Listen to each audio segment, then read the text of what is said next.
So today we are talking about how to choose the best communication system or app. A bit about who we are. I'm sure you've all heard this, but we are a small but mighty team. Six speech pathologists, one occupational therapist, three amazing computer programmers, and one extra amazing leader, our executive director, Karina.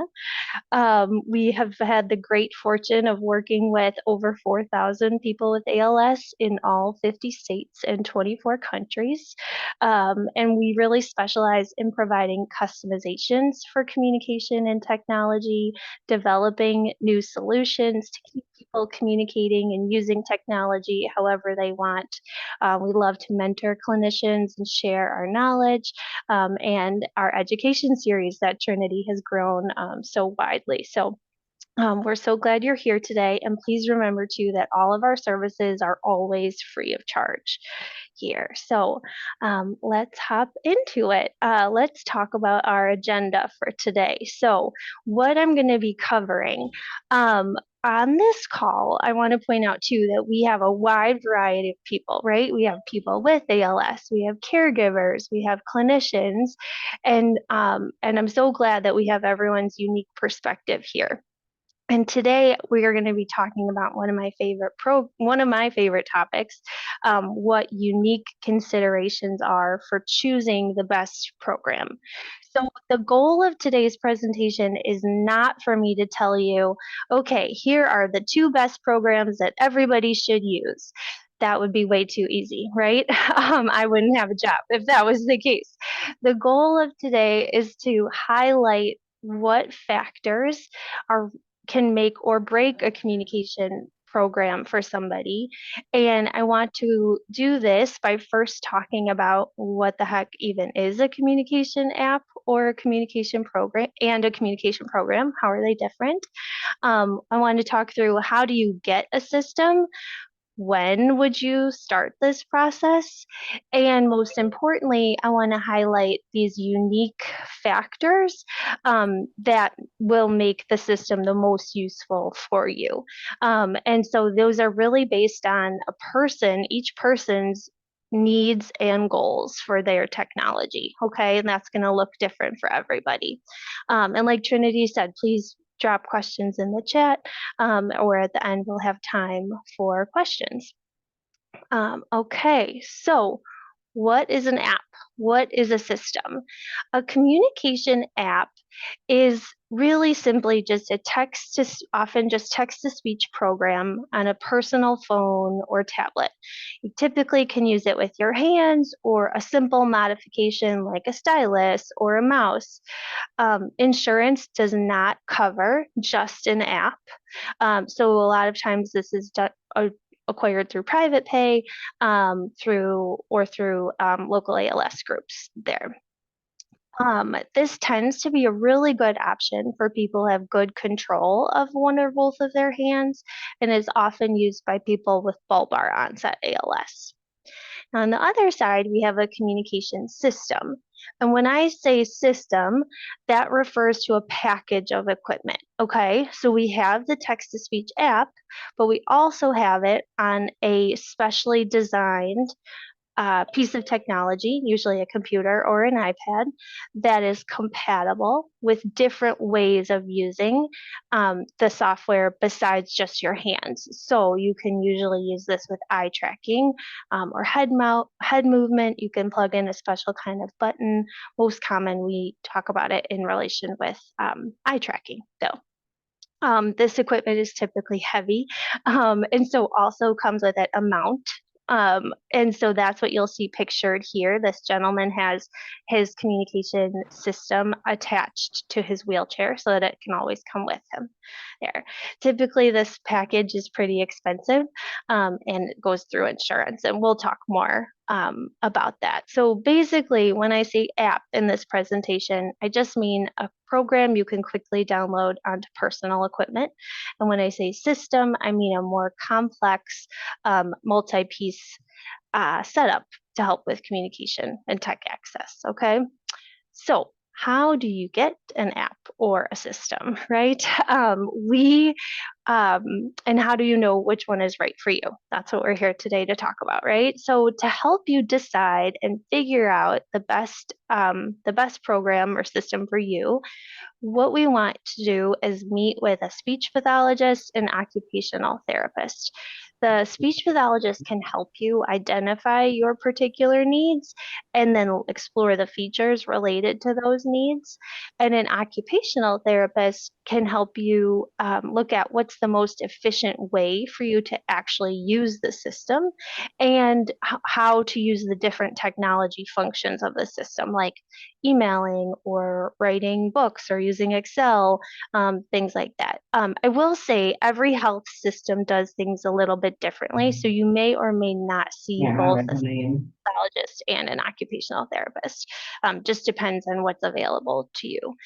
Um, in this process, I really cannot stress enough the importance of trialing multiple apps or systems, okay? Just because I think something is the best doesn't mean you think it's the best. And again, you have your unique needs that look a little different in each system, and you have to look at these and you have to try these in order to know what you like best, okay?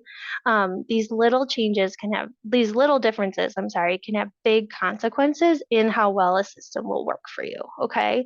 So we want to try the different communication apps and softwares, but we also want to try the different features that are most important. Like, so for me, for example, if I were needing a communication system with eye gaze, I would need to try out the eye gaze camera, the communication software, and because texting is so important to me, I would need to trial the texting feature on each system because they work differently. Okay.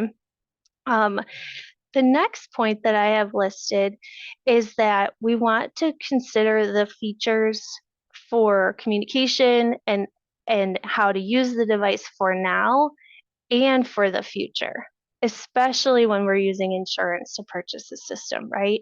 So a situation we see sometimes is that someone can use their hands to type, but they still want to get a device through insurance. In that case, if I were the speech therapist that was doing the evaluation, I would make the client trial the device with their hands and with the eye gaze camera that goes with that device. We need to be sure that whatever system we select can grow and change based on how you grow and change, right? And you cannot mix and match eye gaze cameras through insurance from different vendors, right? So we need to make sure that you have something from a company that can work in all of the different levels that you might need it, okay? And I also want to point out, it can be really hard to trial all of this in 60 minutes in an appointment, right? And so with that, if you start early, especially, you can have the option to trial equipment for an extended period. So many of the communication device vendors, if not all, will allow you to borrow the equipment for 1, 2, 3, 4 weeks, depending on what you need, so that you have more time to dig into the features and make sure that they work for you. This is really a great option and can help save some headaches in the future. But again, this is good for starting early too. So really, it's okay to be picky, and as clinicians, we want you to have the very best equipment for you, okay? Um, Good. So let's talk a little bit about the difference too between insurance and a loan closet or private pay equipment. Um, this is important to have just as a background knowledge. Insurance typically covers a communication system. So again, that's that special computer or tablet, the communication program on that tablet, the mounting to hold the equipment so it's in the right place for you, and one access method. So typically eye gaze. The therapist also has to write a report documenting the need for the equipment because of a severe communication impairment, and then if seeking eye gaze, a severe mobility impairment as well, okay? Every insurance is different, but typically insurance will cover one system every 5 years. And this is important again for keeping in mind that idea of having technology that can grow and adapt, because it's not really easy to go back to insurance after a year and say, hey, I need a whole new system. So we want to save you a headache with fighting with insurance. Also, it's important to note that insurance will not purchase a device if you are actively in the hospital. In most cases, if you're living in a skilled nursing facility or if you're receiving hospice care. The vendors of the speech generating devices can help run your insurance benefits to determine exactly what your coverage is and what your insurance requires there. Um, and of course, where would we be without our local ALS groups, their loan closets, and Team Gleason, and some of the equipment we do private pay. We do have people use private pay as well. So these are great for things like communication apps, simple accessories, Bluetooth speakers, for example, to make your system louder, adding a switch, which is a special button into your communication system. Um, the loan closets are wonderful at providing equipment like this. And of course, if you're not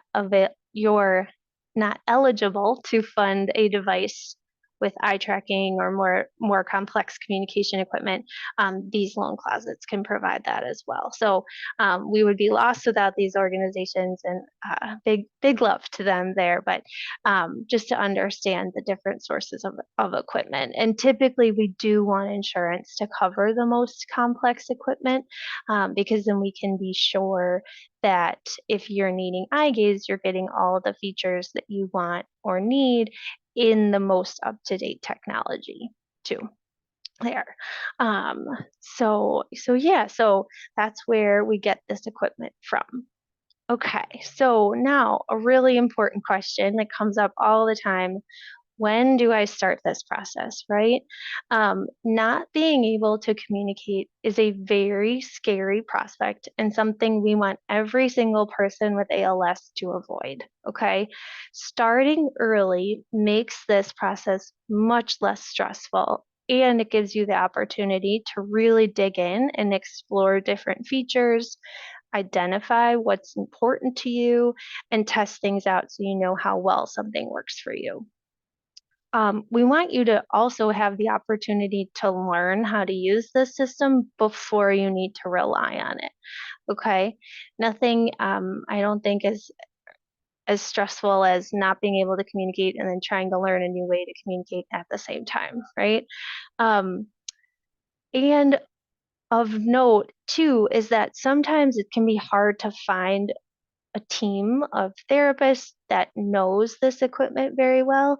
And so wait times can be a while to get in, or it can just take a while to find the right fit for you from a clinician perspective. So again, starting early can be helpful for many reasons. But I also have highlighted what some flags are that say, hey, we should start to think about alternative means of communicating or accessing a system. So in regard to speech, some changes that we see, that indicate more changes might be coming are really low volume. If your speech is much slower, a slow rate of speech, if you're having slurred speech or difficulty pronouncing words, even if it's just some of the time, not all the time, if you are having a hard time communicating for long periods, if you notice too that you're avoiding talking or you're avoiding communicating in certain situations, that can be a little nudge. And if you're having to repeat yourself often, so those are things that say maybe it's time to start looking at some speech tools. On the motor side of things, you're starting to notice some really significant weakness in your hands, difficulty with typing, lots of errors, difficulty keeping items with you, lots of dropping, and pain as well, and especially in necks and shoulder or head drop. Those again are signs that, hey, let's look at other ways to explore typing and using technology. And then last but not least, sometimes your motor movement for speech, right? Your ability to form the words and make the sounds is okay. But because your breathing has changed, that can impact your ability to communicate. So if you're needing to use non-invasive ventilation, or you have a tracheostomy and you're not able to produce voice over it, those are still, even though your oral motor skills are intact, your ability to make the shape of the sounds and things is still there. But because you're not able to get your voice loud enough because of your breathing changes, those are times to explore communication tools as well. Okay. Um, and so, yeah, err on the side of caution, start early, try different things before you need them there. Okay, so we have a better understanding now at this point of, what a communication app is, what a system is, how you might get this, and when to start. But now let's talk more in depth about the considerations that go into selecting the right communication program. Okay, so a good evaluation for an app or a system will consider multiple um, multiple programs and systems, and it will address your personal priorities, right? We want to do all of this in balance with your how easy it is for you to use the system and how easy it is for you to communicate effectively and how easy is it for you to integrate your technology needs and how easy is it for you to bring this system around or control your mobility with this? So easy, right? No big deal. Let's not as It's not as daunting as it seems, and let's break it down a little bit more, okay? All right. So it is very rare that someone with ALS walks into a communication evaluation and knows exactly what they need or want out of a communication system, right? Um, I would say that has happened maybe one time in my 10 plus years of doing this. So as clinicians, this tool and as people with ALS and caregivers, this amazing tool by our lovely buddy Lisa Bardak, who's a speech pathologist out of ALS of Michigan. She created the Communication Needs Questionnaire. This highlights the different functions and features of communication programs and gives a rating scale so you can think through what features are most important to you. Okay. Seeing this written out and circling things and looking at it together is a really nice objective way to measure which features you want to explore. And this questionnaire is also great and has some nice ways to objectively look at your performance on different apps too. So we'll put the link for this in the chat, but this is great to check out. And again, this can just help to drive a better understanding of what our personal priorities are for the communication system. So, hand in hand with the personal priorities, we have got to consider the best way to access the communication app or system. Now, when I say access, I mean how will you actually use this, right? Are you going to type with your hands? Are you going to use eye gaze? Are you going to use eye gaze plus a button to make selections? You could have the best communication program in the world, but if you can't get to it, you will not be able to use it. So access is so, so important. And ALS makes enough things hard. Your access strategy should be as easy as possible. So with the clinicians, you want to consider what what gives you the most efficiency when communicating, what lets you access the most real estate on the screen, and we also want to think about what's the least taxing system for both you and your care team to support, right? So, for example, I have a client who she was trialing eye gaze on both a Windows device and an Apple based device. And when using the communication program, the text to speech, her performance was the same. She felt both were really easy and she had no problem with it. However, when we transitioned to using eye gaze for email and texting, she really struggled using the Apple Assistive Touch menu. It was a little bit just too small for her to consistently get to. And she really had a hard time with the regular Apple keyboard that was used in texting. And so she did not like that. And then when she tried those same features of texting and emailing on the Windows-based device, it was much easier for her to access those keyboards for those features. So she ended up choosing a Windows-based system. So this is what I mean about access, um, you know, beyond just the communication keyboard and beyond just one task, right? We have to explore all of the features and look at how easy it is to do those um, for you there. Okay. Access and ease of use is a big factor, if not the leading factor, in choosing between systems. Okay. Um, so in addition, like just to expand on this a little bit more with access, I want to talk about the option to customize within your access system. I'm sorry, within your access method. So can we change the keyboard layout, right? Can you change the button size? Can you change where the buttons are? Those can really make or break a system for somebody. I think often about, I have this great example of my buddy. Her name is Sue, and she was in receiving hospice care, and so she received her communication device from a lending library, and she was given a Tobii Dynavox, but she had a history of an unrepaired, or I'm sorry, a repaired cataract surgery, but the repair did not go as planned. And so the top right corner of the system she could not access with her eyes. So I knew right away we couldn't use TD Snap, we couldn't use TD Talk because we couldn't move any of those buttons, right?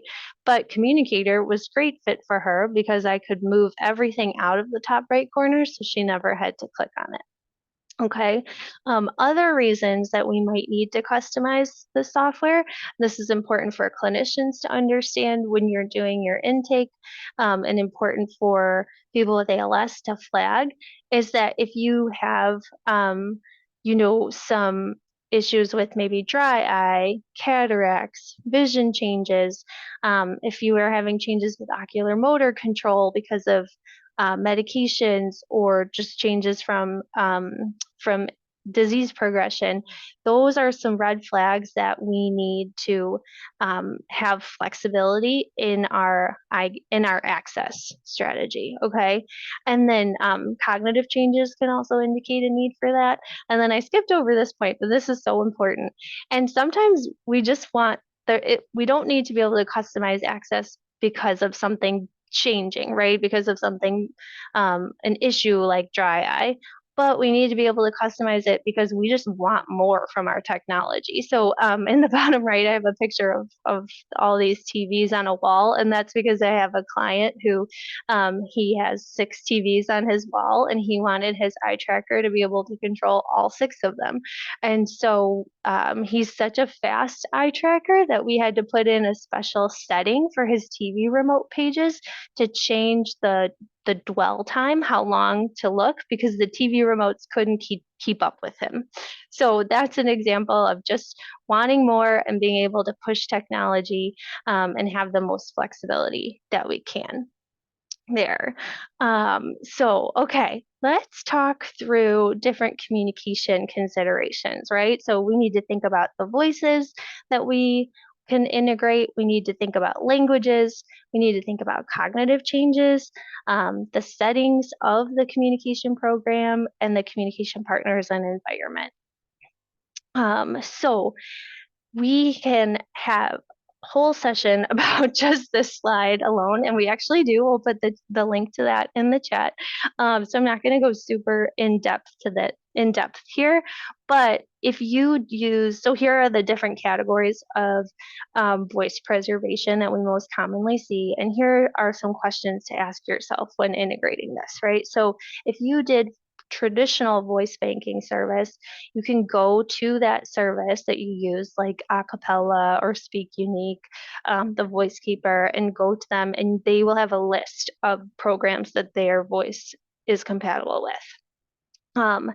If you did message banking, if you did personal recordings, is the system able to, are the buttons within the system, are they able to be tagged with recordings, right? Then that should work. If you did an Apple personal voice and you're planning to use it with an app on Apple, does that app accept a system voice? That's how you'll know an Apple voice will work.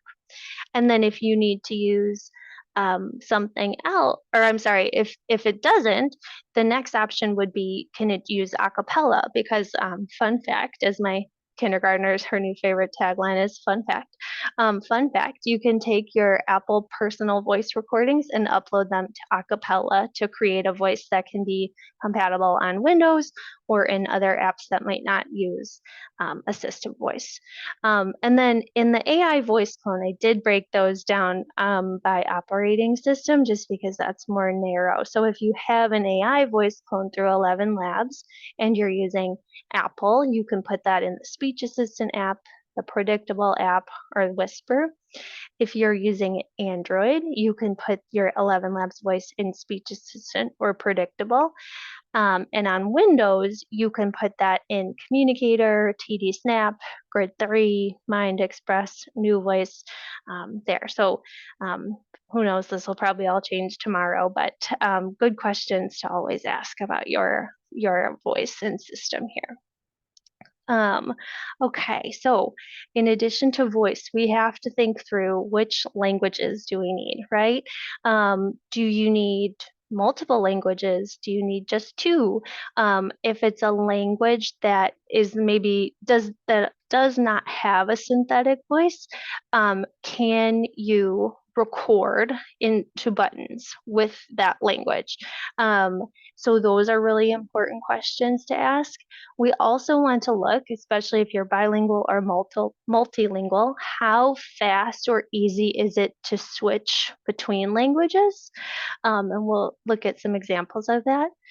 We also want to think about, do I need to be able to speak in another language? Or do I need to be able to use one language and translate? So, for example, do I have a caregiver who maybe speaks a different language? How can I use my native language but still speak to them in the language that's best for them?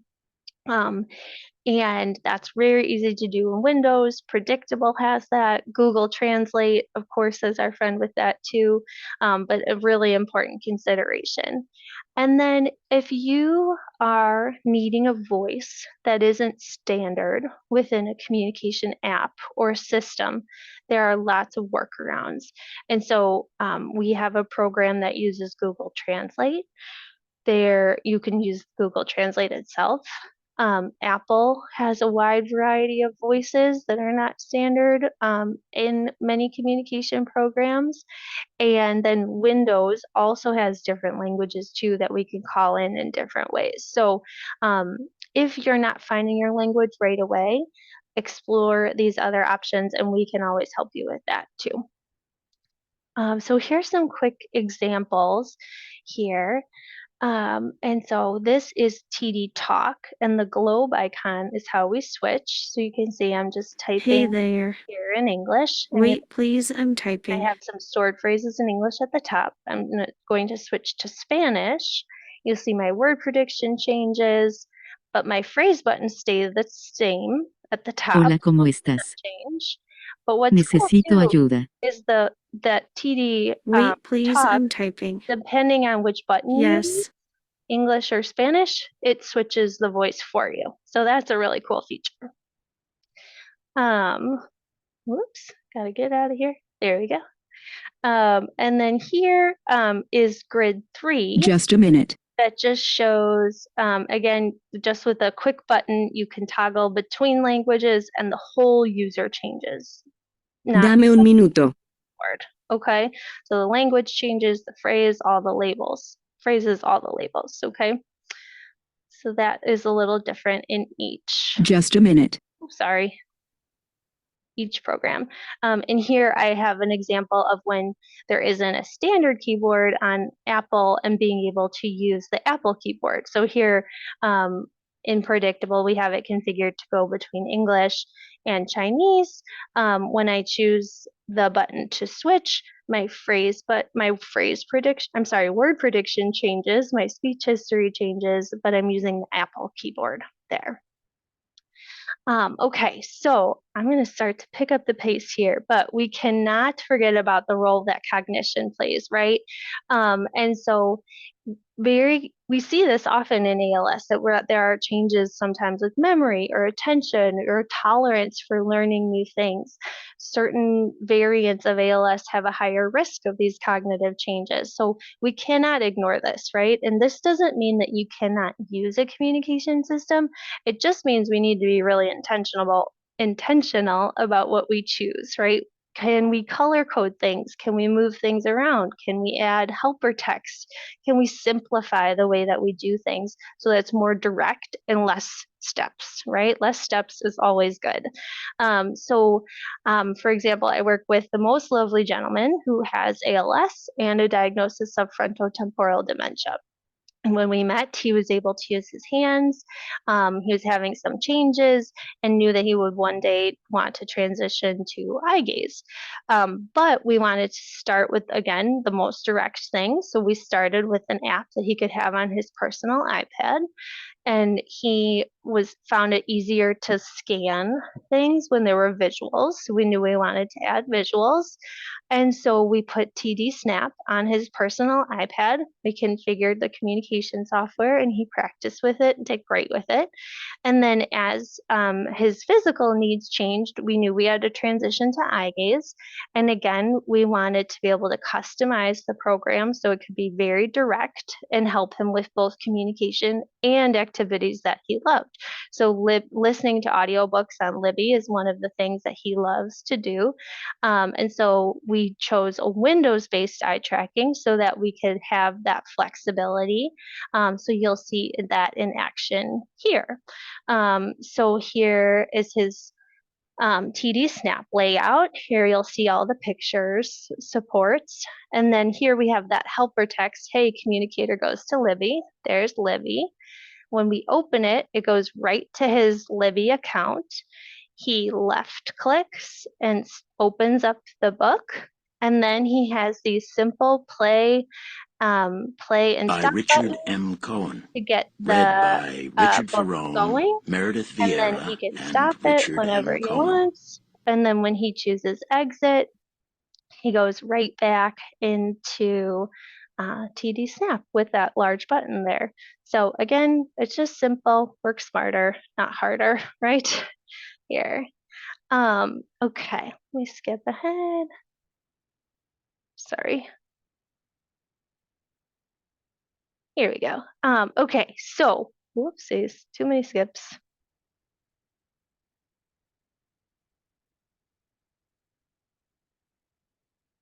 Sorry, I have to be patient, not just keep clicking everything.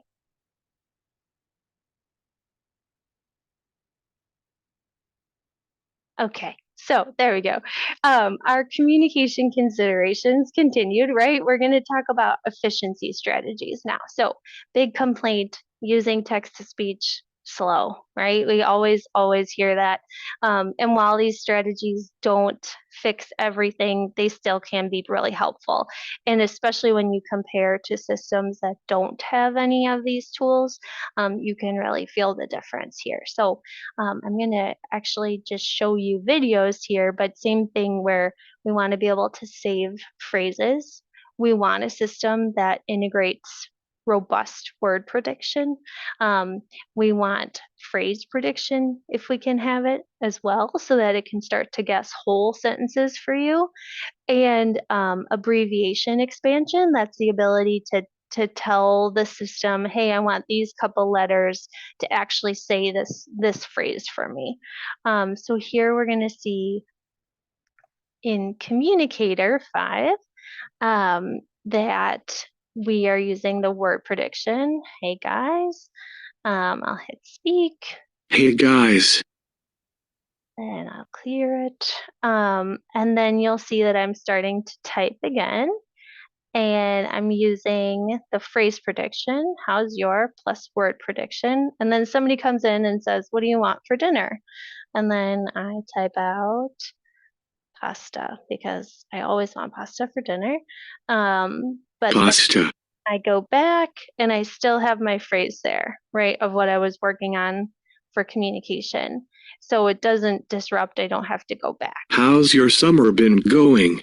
And then you'll see I'm going to type in a code FS, hit speak. For sure. And that says for sure. So that's a phrase I use all the time there. So these features are really helpful for communicating, and many apps have them. You want to just think about what's most important to you there and try those out. Okay, and then here's the same on an app. So this is the speech assistant app, and you'll see I have my word prediction, and then these gray boxes above, I have phrase prediction. Where are you going? And it's based on phrases that I have pre-programmed in the categories here, right? So that's really helpful. Will I see you later? I also too have different tabs across the top. Here's word prediction. I don't know. Becomes I don't know. And then the tabs let me have I need to make an multiple appointment with my conversations, physician, right? Dr. So I Smith. go between them and I don't lose what Hold I on, have let me type had it for you. in other tabs.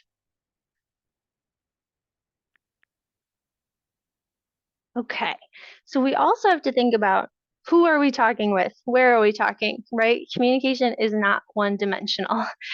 So for our communication partners, how is their hearing? How is their vision? How is their reading?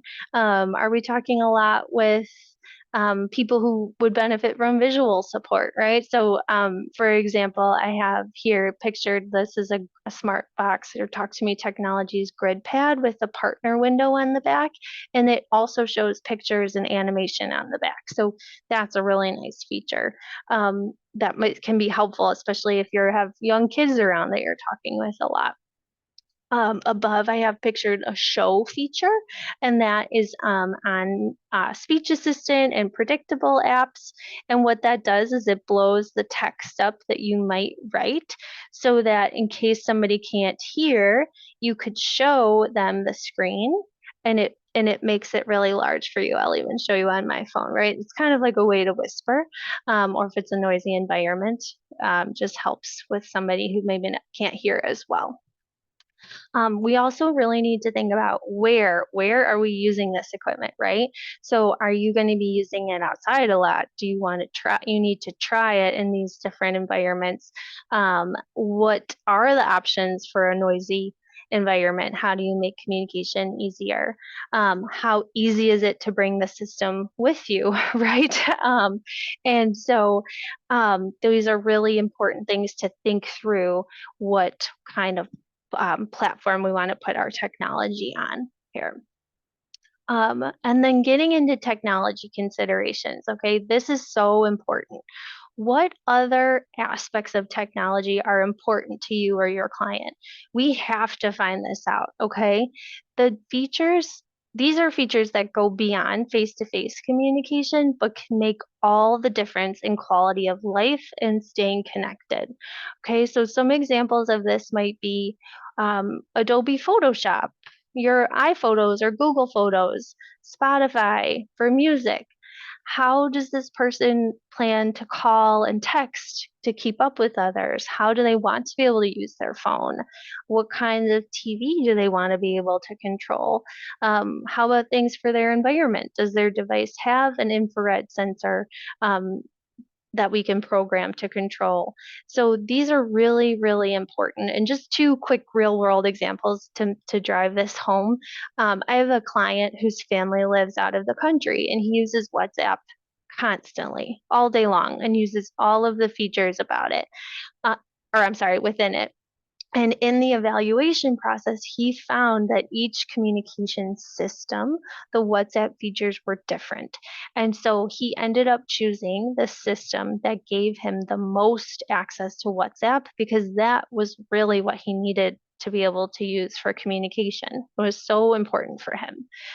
Another example is that I work with a client who uses an eye tracker, and all of his music that he has purchased and uses is saved on his Android phone.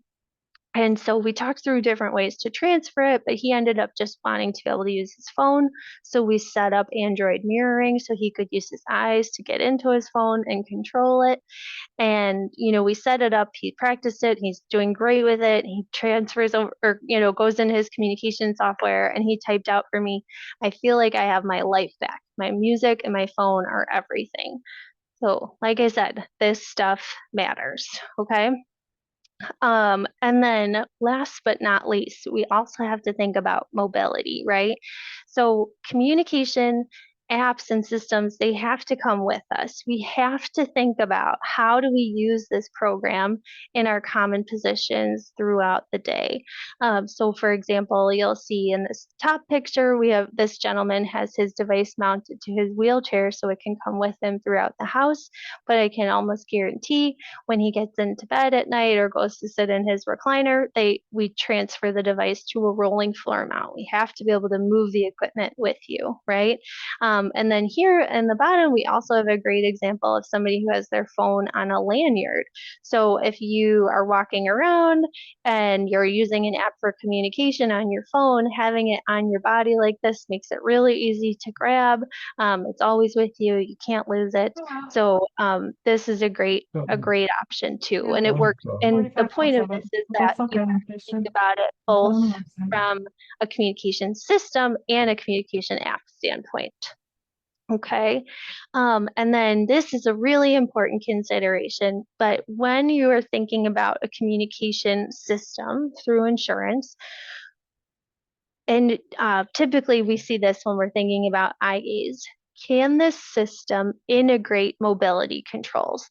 So can the system give you the option to control your wheelchair with eye gaze or with switches on the device, typically with eye gaze? This program is called Ability Drive. It's compatible on Windows only. And a lot of times people might think about this and say, I don't really care for driving that much. It's okay. But the option to reposition yourself with your eye tracker can be huge, right? That's so important for comfort, keeping your skin healthy, for independence to have this option. So this option to control your wheelchair with eye gaze can be a deciding factor and is for many people, and it's something that everybody should consider. Okay. So in summary, we did it. We made it to the end. Thank you for hanging with me. Here are some big takeaways. Okay. We really need to trial multiple apps or multiple systems to see what works best for you. And you have to trial the features that matter to you. Are you a big reader? Try the Kindle app on the systems. How important is texting? Try that on both of the systems. These things, again, so important, okay? We need you to feel comfortable with how you're using the app or system now, and understand and try how you might use that in the future if your body changes. And of course, we have to think through the communication features, the technology integration, the communication partner factor and supports, the communication environment, the mobility controls. They all matter, okay? These little aspects come together to make a big difference, and your technology should be as easy and powerful as possible. So we are here to help clinicians and people with ALS better understand these features. So I know we've really probably just scratched the surface today, but we're here. We have lots of trainings about this, and thank you so much for joining us. Thank you so much, Annie. I appreciate that. Yes, without a doubt, as Annie said, we could probably talk for an hour about each one of these topics. And in fact, we have in the recent past. So please consider going back through our YouTube channel and check it out. We've got things kind of listed as like AAC 101 and kind of work your way through. If you ever have any questions, we are definitely here to support you. And we are ready to help. So thank you so much. All right, let's go ahead and finish up with some housekeeping things, and then we will move forward. Here's one of the great ways for you to get help. So we have open office hours every Tuesday. Please come. Not only do you have Bridging Voice team members there, but you also have our Bridging Voice ambassadors. These are our individuals who use communication in various different ways that have ALS that are there to share with their own stories, to support you in any way possible. It is absolutely wonderful. You can come with a question. You could just come to listen. Join us. Users, caregivers, professionals, please feel free. All right, next slide. So we have upcoming trainings coming up. Please join us. And always also remember that if you're not able to join a training, sign up for it, because we're going to give you all of those resources and those links afterwards, which are really helpful. So upcoming training, we have two.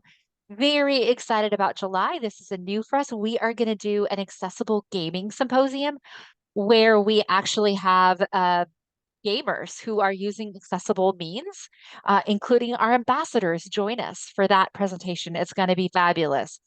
We do encourage you, if you have any questions about accessible gaming, make sure when you register that you write your questions in there. Or if you have a question that comes up between when you register and when it happened and when we actually give our presentation on the 29th, you're welcome to send me an info message or just a message to our regular info@bridgingvoice.org, because our gamers are going to answer our question and answer. We want to give them a little bit more chance to do that. And then in August, we have Kat. She is going to give a presentation about decoding eye tracking calibrations and what your calibration is telling you. As a speech pathologist or anybody who offers support to individuals with communication devices, I cannot stress this enough, how important that is going to be for you to enjoy and to jump. Yes, Brian just sent a message saying, are you going to send a recap of the links today? Always do. It'll come in an email about a week after our presentation. All the links, all the resources, as well as a link to our YouTube channel. All right, next slide. Again, recording trainings right here on YouTube. Like, subscribe so you know when new ones come. The links that are associated with each presentation is also in YouTube, so that you've got a chance to be able to grab that right away. And how about our last one? All right. So for those of you who would like a professional development certificate, here is your attendance link. Please fill it out. It is in the chat now. If you have any questions with your attendance, you're always welcome to reach out to me, trinity@bridgingvoice.org. And now we will open it up for question and answer. So at this time, please feel free to unmute yourself if you have a question, type it in the chat. We are here to answer questions.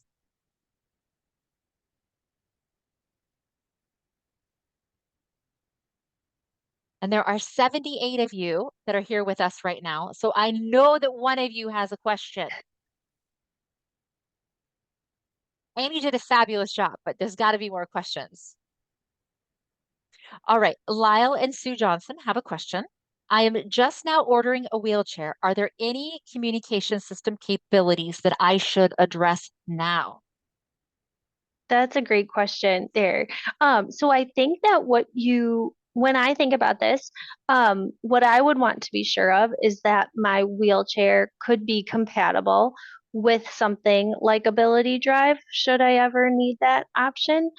Something else to consider is and this is kind of unrelated to communication, but I'm going to blank on the name of it, where the ability to raise the chair up. The elevator. Seat elevator, thank you.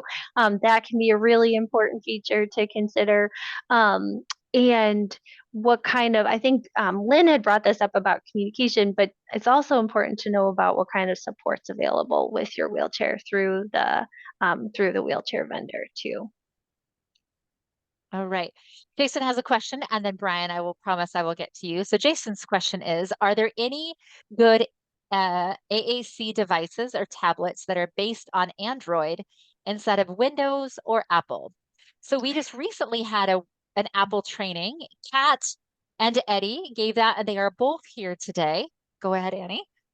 Oh yeah, no, so yeah, Kat and Eddie's training about Android accessibility was great, and feel free to hop in, Kat, and correct me. But when I was doing research on this question, Jason, what I came across was that systems that are compatible with things like eye gaze, I didn't find any good Android option that was more Windows or Apple based. But for communication apps, like Predictable and Speech Assistant, those can be on an Android tablet, and those are great communication programs. I'm seeing a thumbs up from Kat. So good. Right, Kat's shaking her head and thumbs Good up. pass. Brian, oh, Brian, did you want to ask your question?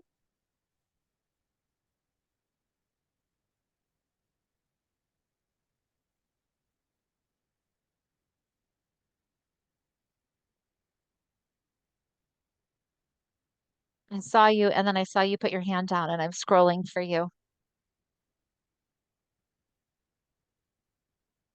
Maybe while we're looking, there's two in the chat, and Juan put in that Ability Drive will come with its own device to operate the wheelchair, and that is true. That definitely that you could get a different system, but that's a consideration. Do you want two tablets, or how reasonable is it to have two computers attached to your wheelchair? Right? Do you want?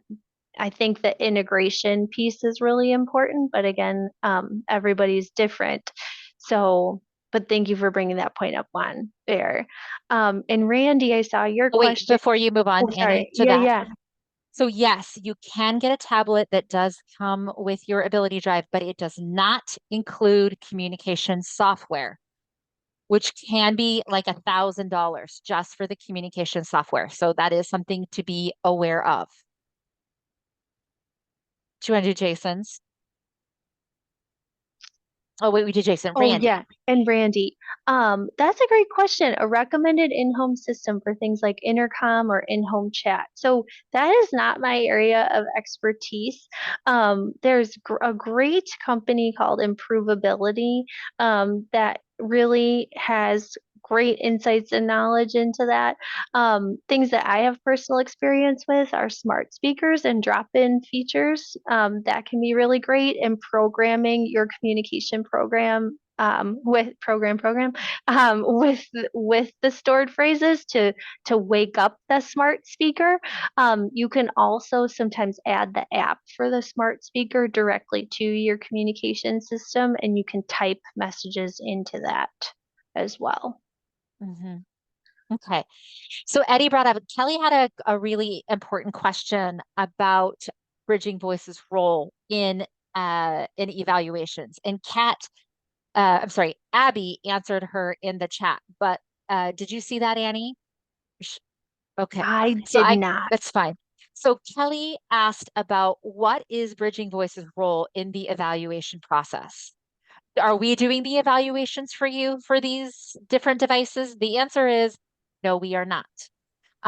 We are a tiny team of six, like on the clinical side, a speech pathologist, and we could never support everyone, although we would love to. Our role is to work with the clinician that you already have in place. If you have an ALS clinician, a speech pathologist, they can do your evaluation for you, or a home health speech pathologist. If you have a speech pathologist that you are working with, but maybe they're not as familiar with all of these considerations that like Annie is talking about, we can actually mentor your speech pathologist, or if you are a speech pathologist that want help and need mentorship, we can help you locate a clinician in your area that can do a funding evaluation. If you are not eligible for a funding evaluation, like Annie was talking about, due to hospice, due to an insurance restriction, due to living, for example, in a skilled nursing facility in some places, we will get you connected with a loan closet to get equipment, and then we will provide you with ongoing support. So we do not do the evaluation piece in 99.9% of the cases. All right. One said, was talking about Ability Drive. Steve Berg asked, are there any other ways to remote control per mobile seat positions?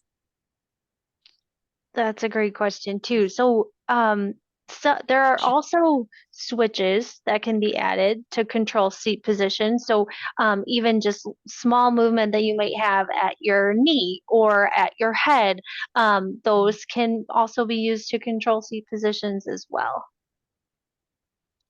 This is in fact, this happens to be one of them that you would very commonly see on what's called a head array, that you would And use your head. Sean had a great comment to that, that we make sure it's a complex rehabilitation technology wheelchair like Permobile or Quantum, and get 4-function seating and alternative drive control capacity, such as Omni 2. Thank you, And this Sean. is, yeah, this is different than, for example, like a little, a collapsible power like mobility chair. It's very different. It's also very different than like a jazzy scooter or something like that. These are what they call like grade 3 seating systems. Lynn said, if you have an older Windows 10 device, Microsoft is offering extended support to people with a Microsoft 365 subscription. I don't know about that, Lynn, and I don't want to get myself in trouble by saying that out loud. All right. Malcolm's answering that question. Okay. Sheila says, we got the Ability Drive ordered. We were in the process of doing it when we ordered the Tobii Dynavox eye gaze device. We made sure they were compatible. Good job, Sheila. That's exactly what you want to do. Make sure it's compatible. It made it easier to get the Ability Drive when they only needed to order a small box that controls a wheelchair. It will connect to our already existing Tobii device and the wheelchair mount, which made it easier to get approved and ordered through insurance. Putting them together is really nice, although there are very common situations where someone still has their speech but is losing their hand control. But putting it together, the most important thing, like Annie said, is just being aware that it's an option and deciding if that's something that you want to have. Somebody asked, can you provide services if the patient is on hospice? Annie? Yes, we have no limitations on anything like that for providing service. As long as you are willing to have us help you, we will be there. And do you have a diagnosis of ALS or That's ALS-like true. symptoms? Yes. I have to Yes. be careful. All right. Lynn says he uses Amazon Echo for home announcing of messages, Echo Dot and Echo Show. Sheila says we currently have needs now. Okay, Sheila, I'm going to answer that question off line. Give me just a second. Claire, you had a question. I see your hand is raised.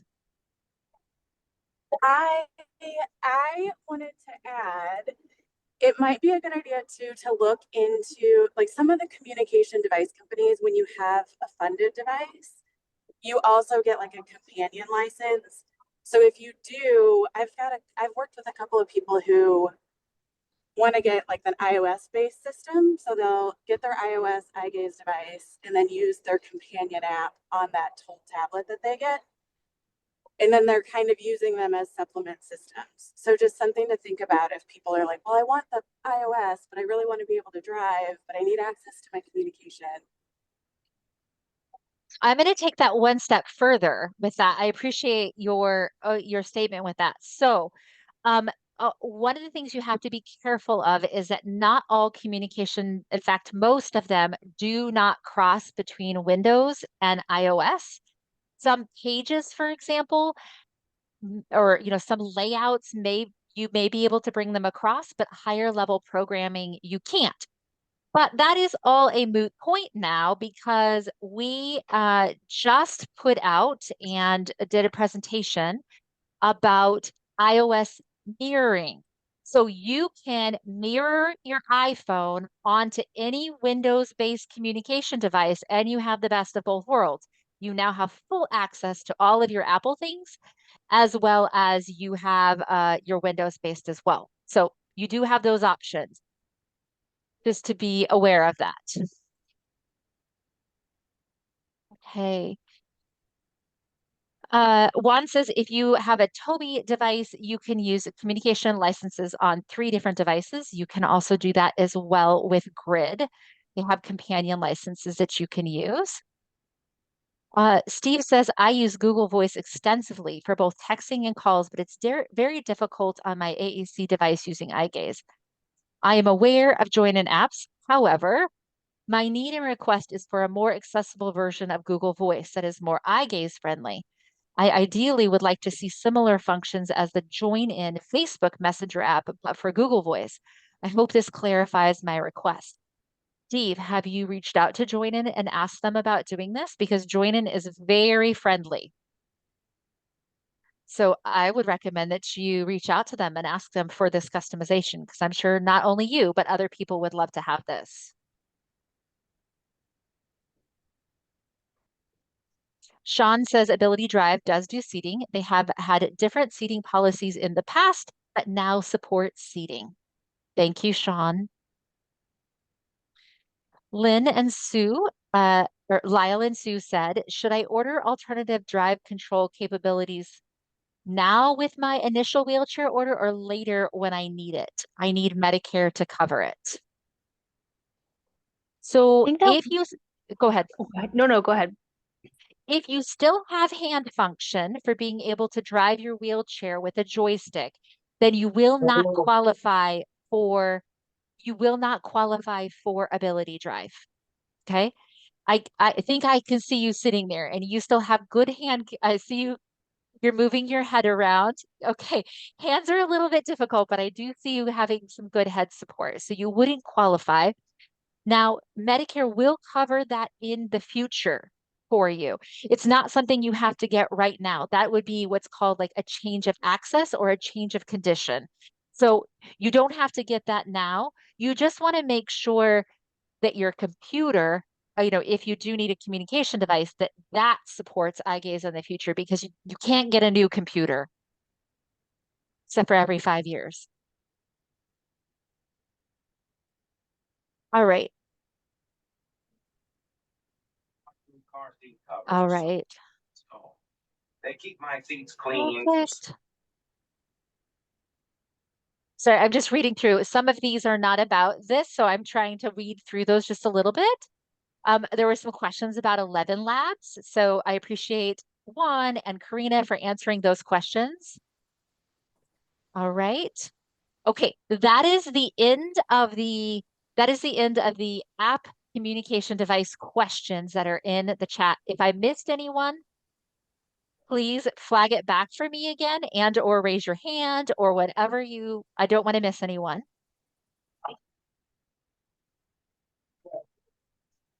Sean had some really good statements in there about be prepared, about making sure you know what you need to prepare, Sue.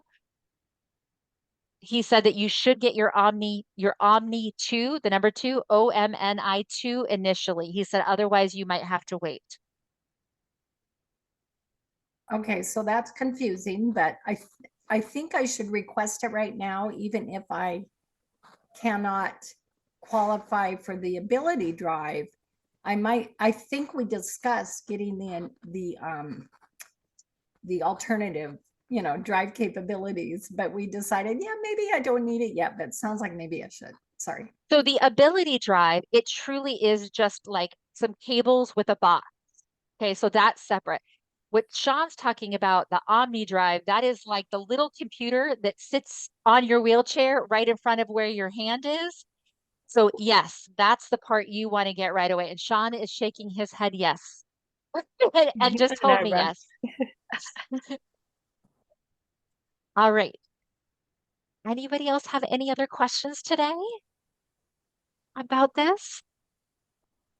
All right, I am going to stop our recording then. I want to thank you all for joining us today. And if you are joining us on YouTube, thank you for joining us. Like and subscribe. And thank you all for coming today to learn about this.